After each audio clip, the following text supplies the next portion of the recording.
बच्चों, कैसे हो आप सब लोग। तो आप अपन ने 3 चैप्टर कंप्लीट कर लिए, तीनों चैप्टर के नोट्स कंप्लीट हैं। तो आप ऐप में जाके देखना, तीनों चैप्टर के नोट्स आपको कंप्लीटली मिलेंगे। ठीक है, इससे ज़्यादा पढ़ने की कोई ज़रूरत नहीं है। आप इतना पढ़ के भी 100 में से 100 मार्क्स ला सकते हो। तो आज अपन स्टार्ट करने जा रहे हैं चैप्टर नंबर 4। क्लास 10 के नोट्स पढ़ रहे हैं अपन साइंस, और चैप्टर नंबर 4 पे आ गए हैं। इससे पहले के सारे नोट्स अपने ऐप में अवेलेबल है। ठीक है, तो आज अपन स्टार्ट करें कार्बन एवं उसके यौगिक। ठीक है, कार्बन एवं उसके यौगिक क्या होते हैं। सबसे पहले अपन देखेंगे कार्बन की विशेषता, मतलब कार्बन में ऐसा क्या क्या पाया जाता है जिसे अपन साइंस में पढ़ रहे हैं। देखो, साइंस होती क्या होती है, एक्सपेरिमेंट के लिए।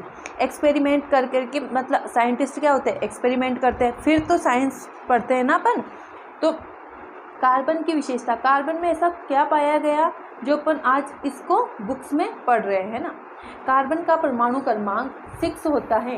कार्बन का परमाणु क्रमांक कितना होता है, 6 होता है, और इसे कार्बन सी से दर्शाते हैं। ठीक है, इनका परमाणु क्रमांक कितना होता है, 6 होता है, और इसे सी से प्रदर्शित करते हैं।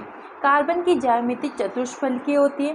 कार्बन की सहसंयोजकता 4 होती है एवं यह अपनी चारों सहसंयोजकता को पूरी करने के लिए यौगिकों के साथ एकल, द्विबंध, त्रिबंध बनाकर अणुओं का निर्माण करता है। ठीक है, एकल, द्वि या त्रिबंध बना सकता है। कभी पूछा जा सकता है कार्बन की संयोजकता कितनी होती है। कार्बन की संयोजकता 4 होती है, और ये अपनी संयोजकता को पूरी करने के लिए किसी अदर एटम से या तो एकल बंध बनाएगा, या डबल बनाएगा, या ट्रिपल बॉन्ड बना सकता है।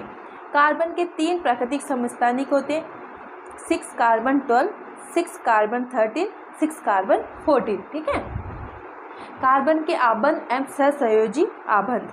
आयनिक यौगिकों के अलावा अनेक ऐसे यौगिक भी होते हैं जिनके अणुओं में आयन नहीं होते, हाइड्रोजन, क्लोरीन आदि। ठीक है, ये अपवाद है, हाइड्रोजन, क्लोरीन आदि। इन सभी अणुओं के प्रत्येक परमाणु ऐसे रासायनिक आबंध द्वारा जुड़े होते हैं जिनकी उत्पत्ति आबंधित परमाणुओं के मध्य या एक से अधिक सहसंयोजक इलेक्ट्रॉन की साझेदारी से। साझेदारी का मतलब होता है कॉमन होना। जैसे इस हाइड्रोजन का एटम और इस हाइड्रोजन का एटम आपस में क्या होते हैं, कॉमन होते हैं, तो इसे अपन साझेदारी कहते हैं। ठीक है, अगला आता है अपना हाइड्रोजन अणु। अब हाइड्रोजन अणु क्या होता है, इसकी संरचना कैसी होती है, इनमें कितने इलेक्ट्रॉन होते हैं, कितने प्रोटॉन होते हैं, कितने न्यूट्रॉन होते हैं।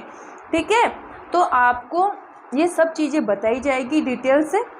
तो आपको वीडियो को एंड तक देखना है, इसको लाइक करना है, शेयर करना है, सब्सक्राइब करना है। ठीक है, तो आप 9th क्लास में कहीं कोचिंग जाने की ज़रूरत नहीं पड़ेगी, आपको ये नोट्स पढ़ के भी अच्छे से अच्छे मार्क्स ला सकते हो।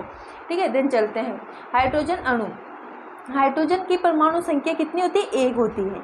हाइड्रोजन की आपने पीरियोडिक टेबल देखा, मैं आपको पीरियोडिक टेबल की वीडियो भी अवेलेबल करवा दूंगी, तो आपको पीरियोडिक टेबल को याद रखना है। हाइड्रोजन परमाणु की संख्या 1 होती है।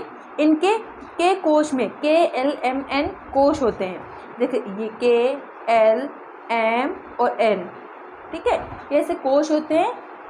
के कोश में एक इलेक्ट्रॉन होता है, तथा एक कोश को भरने के लिए इसको एक और इलेक्ट्रॉन की आवश्यकता होती है। इसके पास तो 1 इलेक्ट्रॉन है। अब 1 इलेक्ट्रॉन में अधिकतम कितने इलेक्ट्रॉन रह सकते हैं, 2 इलेक्ट्रॉन रह सकते हैं। तो एक तो इसके पास है और एक को इसको आवश्यकता होगी, अतः यह हाइड्रोजन के 2 परमाणु की साझेदारी करके हाइड्रोजन का एक अणु बनाता है। ठीक है, अब क्या करता है ये, जैसे ये हाइड्रोजन है, देखो इसमें समझा रखा, ये हाइड्रोजन है, एक एटम है, इसके पास तो ओनली 1 इलेक्ट्रॉन है, जबकि इसको अपने कोश को पूर्ण करने के लिए कितने इलेक्ट्रॉन की आवश्यकता होगी, 2 इलेक्ट्रॉन की आवश्यकता होगी। 2 इलेक्ट्रॉनों की आवश्यकता होगी, तो ये अपने ही जैसे एक अणु के साथ और अभिक्रिया करेगा, मतलब साझेदारी करेगा। यहाँ पे पढ़ा ना अपन ने, साझेदारी करेगा। तो ये कहता है 2 हाइड्रोजन परमाणु है। अब ये देखो, ये सहसंयोजक बंध, इसको बोलते हैं अपन साझेदारी। ठीक है, ये भी अपना इलेक्ट्रॉन दे रहा है, ये भी अपना इलेक्ट्रॉन दे रहा है, तो ये मिलकर क्या बनाता है, हाइड्रोजन अणु बनाता है। तो इसको जो दोनों कॉमन इलेक्ट्रॉन होते हैं ना, इनको बोलते हैं अपन साझेदारी। ठीक है, तो अपन को याद रखना, हाइड्रोजन परमाणु के पास सिर्फ 1 इलेक्ट्रॉन होता है। ये अपने के कोश को कंप्लीट करने के लिए एक अदर अणु या परमाणुओं के साथ सहसंयोजक बंध या साझेदारी करता है। ठीक है, ओके है ना। अगला है अपना देखो क्लोरीन का अणु, क्लोरीन क्या होता है, Cl, क्लोरीन का अणु, क्लोरीन के एक अणु में 2 क्लोरीन परमाणु होते हैं। 2 क्लोरीन परमाणु अपने अष्टक को इलेक्ट्रॉनों को एक युग्म की साझेदारी से पूर्ण करते हैं। ठीक है, अष्टक को कैसे पूर्ण करते हैं, देखो 6 7 इसके पास है, 7 इसके पास है ना, तो ये क्या करते हैं, ये इलेक्ट्रॉन और ये इलेक्ट्रॉन कॉमन हो गया है ना, तो ये इलेक्ट्रॉन और ये इलेक्ट्रॉन साझेदारी में आ गया ना, तो 6 इसके पास हो गए। देखो 8 इलेक्ट्रॉन, अपने अष्टक को पूरा करने के लिए कितने इलेक्ट्रॉनों की आवश्यकता होती है, 8 इलेक्ट्रॉनों की आवश्यकता होती है। ठीक है, तो अभी तो इनके पास 7 इलेक्ट्रॉन है, इसके पास भी 7 इलेक्ट्रॉन है। अगर ये आपस में साझेदारी कर ले, ये आपस में साझेदारी कर ले, तो इसके पास भी 8 हो जाएंगे ना, और इसके पास भी 8 हो जाएंगे, तो ये क्या क्लोरीन एटम बना लेगा। ठीक है, तो अणु आपस में साझेदारी इसीलिए करते हैं कि या तो उनका अष्टक पूरा हो, या उनका K कोश पूरा हो, या M कोश पूरा हो, L कोश पूरा हो, या N कोश पूरा हो। ठीक है, ओके, अब चलते। देन ऑक्सीजन अणु, ऑक्सीजन अणु में 2 ऑक्सीजन परमाणु एक दूसरे के में आबंध करते समय 2 इलेक्ट्रॉनों की साझी करते हैं। जैसे O2 पढ़ा ना अपन ने, ऑक्सीजन अणु यही होता है, करके अपने अष्टक को पूर्ण करते हैं। देखो इसी में भी वही, इसके पास भी 6 इलेक्ट्रॉन है, इसके पास ऑक्सीजन अणु के पास 6 इलेक्ट्रॉन होते हैं, और ये अपने अष्टक को पूरा करने के लिए 2 एटम के, जैसे O2 बनता है, सिंगल ऑक्सीजन नहीं हो सकता क्योंकि इनके पास तो 6 इलेक्ट्रॉन है। ये अपने अष्टक को कैसे पूरा करेगा, तो इनको पूरा करने के लिए 2 अणु मतलब O2 का सहारा लेते हैं। ठीक है, तो इनके 2 इलेक्ट्रॉन की साझेदारी करते। अब इन्होंने साझेदारी करी, देखो 6 इलेक्ट्रॉन इसके पास है, 2 ये आ गए, 8 हो गया। 6 इसके पास है, 2 ये आ गए और 8 हो गया। ठीक है, आगे समझ में इतना। नाइट्रोजन अणु, नाइट्रोजन अणु में 2 नाइट्रोजन के परमाणु के बीच एक त्रिबंध होता है, क्योंकि नाइट्रोजन परमाणु का इलेक्ट्रॉनिक विन्यास 2 और 5 होता है। मतलब कितना होता है, 7 होता है ना, N7 होता है। तो इनका अष्टक पूर्ण करने के लिए इन्हें 3 इलेक्ट्रॉनों की आवश्यकता होती है, 3 इलेक्ट्रॉनों की आवश्यकता होती है, तो ये भी ट्रिपल बॉन्ड बनाएंगे। ठीक है, ओके, तीनों इलेक्ट्रॉनों के युग्म में साझेदारी करेंगे। ओके, सेम वैसा ही है जिसे अपन ने हाइड्रोजन, नाइट्रोजन, क्लोरीन का पढ़ा है। ठीक है, अब आता है अपना मीथेन, मीथेन अणु, मीथेन अणु, मीथेन CH4 होता है। मीथेन, इसको अपन गोबर गैस भी बोलते हैं, CH4, इसका सूत्र क्या होता है, CH4, इसे अपन गोबर गैस भी बोलते हैं। मीथेन कार्बन का एक यौगिक है। ईंधन के रूप में मीथेन का बहुत अधिक उपयोग किया जाता है, क्योंकि ये किससे बनाई जाती है, गोबर से बनाई जाती है। बहुत बड़े बड़े इनके फार्म होते हैं, जैसे गोबर को इकट्ठा करके इससे मीथेन गैस बनाई जाती है। मीथेन का सूत्र CH4 है। इसमें संयोजकता कार्बन की 4 है। उत्कृष्ट गैस विन्यास की स्थिति को प्राप्त करने के लिए कार्बन इन इलेक्ट्रॉनों की साझेदारी हाइड्रोजन के परमाणु के साथ करता है। ठीक है, अब इलेक्ट्रॉन की संयोजकता 4 है, तो इसको तो कुछ न कुछ अपने अष्टक को पूर्ण करने के लिए कुछ न कुछ करना पड़ेगा, क्योंकि अष्टक में 8 इलेक्ट्रॉन होते हैं और कार्बन के पास तो 4 इलेक्ट्रॉन है। तो ये क्या करता है, हाइड्रोजन के 4, हाइड्रोजन के पास एक इलेक्ट्रॉन तो है भाई, हाइड्रोजन के पास 1 इलेक्ट्रॉन थे, अभी अपन ने पढ़ा था। ठीक है, तो ये क्या करता है, अपने अष्टक को पूरा करने के लिए हाइड्रोजन के साथ साझेदारी करता है। हाइड्रोजन से कहता है, ले भाई तेरे पास 1 है, तेरा अष्टक तो पूरा हो नहीं रहा, तेरे को 7 इलेक्ट्रॉन कौन देगा, मेरे को तो भाई 4 इलेक्ट्रॉन चाहिए, चारों दे दो तुम लोग।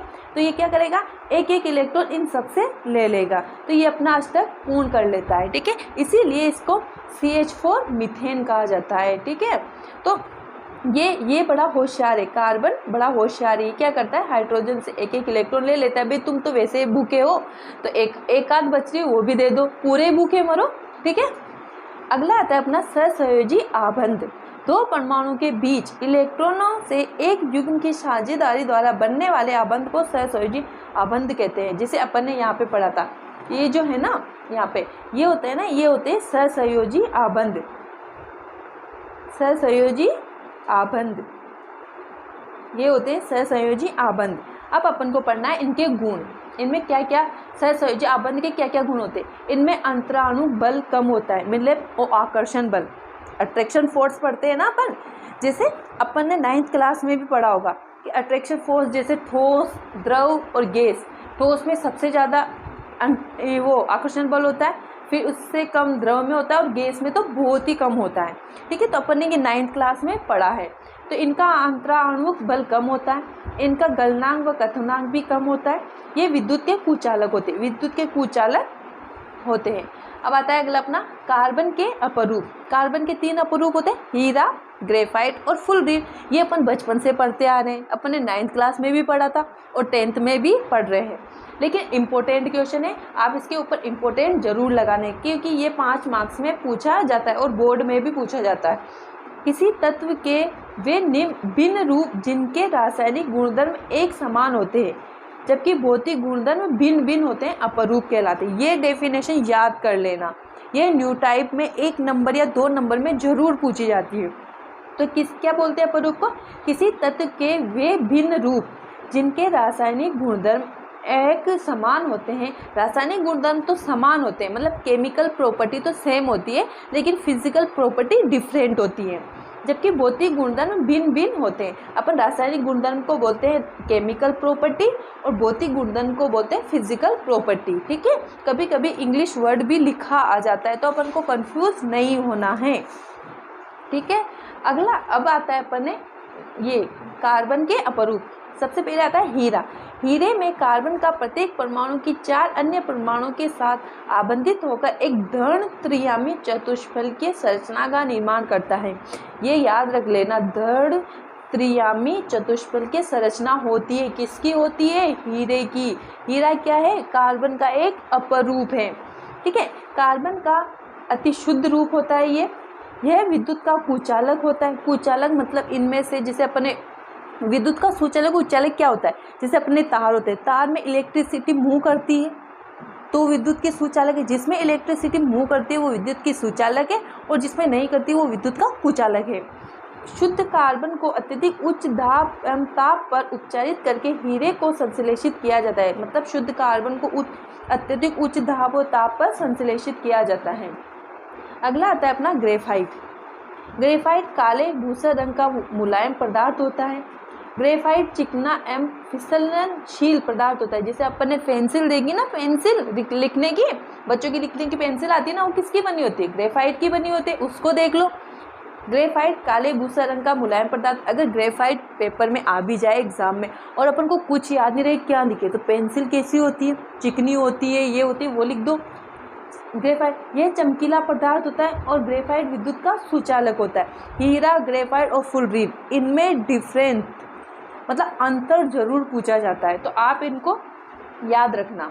फुलरीन की संरचना एक फुटबॉल की तरह होती है। अमेरिका के प्रसिद्ध वास्तुकार बकमिन्स्टर फुलर के नाम पर इसका नाम फुलरीन रखा गया। इन्होंने इसकी खोज की थी। फुलरीन गोल गुंबद के समान लगते हैं। C60 सर्वाधिक स्थायी फुलरीन है, जिसे बकमिन्स्टर फुलरीन भी कहते हैं। ठीक है, अब आता है अपना संतृप्त यौगिक और असंतृप्त यौगिक।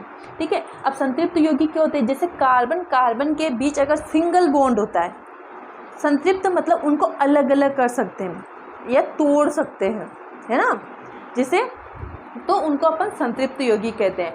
असंतृप्त यौगिक होते हैं जिनमें 2 या 2 से अधिक बॉन्ड उपस्थित होते हैं। देखो, कार्बन परमाणु के बीच केवल एक आबंध से जुड़े कार्बन यौगिक संतृप्त यौगिक कहलाते हैं, जैसे कार्बन सिंगल बॉन्ड नाइट्रोजन।